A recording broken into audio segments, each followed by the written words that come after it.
welcome back to my vlog. While I was trying to think of something to talk about or read today, I stumbled across The Practical Cogitator, or The Thinker's Anthology. I've had this book for right around 40 years. It's been following me everywhere. So I came across this Bertrand Russell from 1955.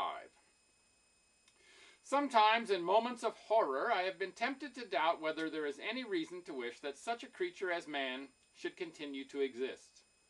It is easy to see man as dark and cruel, as an embodiment of diabolic power, and as a blot upon the fair face of the universe. But this is not the whole truth, and is not the last word of wisdom. Man, as the Orphics said, is also the child of the starry heaven. Man, though his body is insignificant and powerless in comparison with the great bodies of the astronomer's world, is yet able to mirror that world, is able to travel in imagination and scientific knowledge through enormous abysses of space and time. What he knows already of the world in which he lives would be unbelievable to his ancestors of 1,000 years ago. And in view of the speed with which he is acquiring knowledge, there is every reason to think that, if he continues on his present course, what he will know 1,000 years from now will be equally beyond what we can imagine. But it is not only, or even principally, in knowledge that man, at his best, deserves admiration.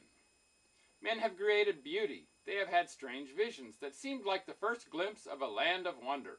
They have been capable of love, of sympathy for the whole human race, of vast hopes for mankind as a whole.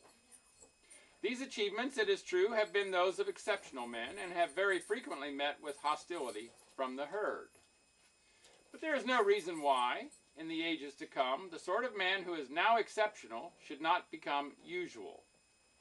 And if that were to happen, the exceptional man in that new world would rise as far above Shakespeare as Shakespeare now rises above the common man. So much evil use has been made of knowledge that our imagination does not readily rise to the thought of the good uses that are possible in the raising of the level of excellence in the population at large to that which is now only achieved by men of genius. When I allow myself to hope that the world will emerge from its present troubles and that it will someday learn to give the direction of its affairs not to cruel mountebanks, but to men possessed of wisdom and courage, I see before me a shining vision, a world where none are hungry, where few are ill, where work is pleasant and not excessive, where kindly feeling is common, and where minds released from fear create delight for eye and ear and heart. Do not say this is impossible.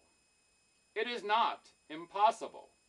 I do not say it can be done tomorrow, but I do say that it can be done within 1,000 years. If men would bend their minds to the achievement of the kind of happiness that should be distinctive of man.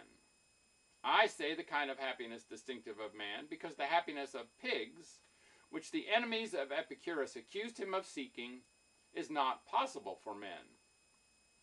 If you try to make yourself content with the happiness of the pig, your suppressed potentialities will make you miserable. True happiness for human beings is possible only to those who develop their godlike potentialities to the utmost. For such men, in the world of the present day, happiness must be mixed with much pain, since they cannot escape sympathetic suffering in the spectacle of the sufferings of others. But in a society where this source of pain no longer existed, there could be a human happiness more complete, more infused with imagination and knowledge and sympathy than anything that is possible to those condemned to live in our present gloomy epoch. And there I'll leave it. So, like he is saying here, choose to make it a great day, and bye for now.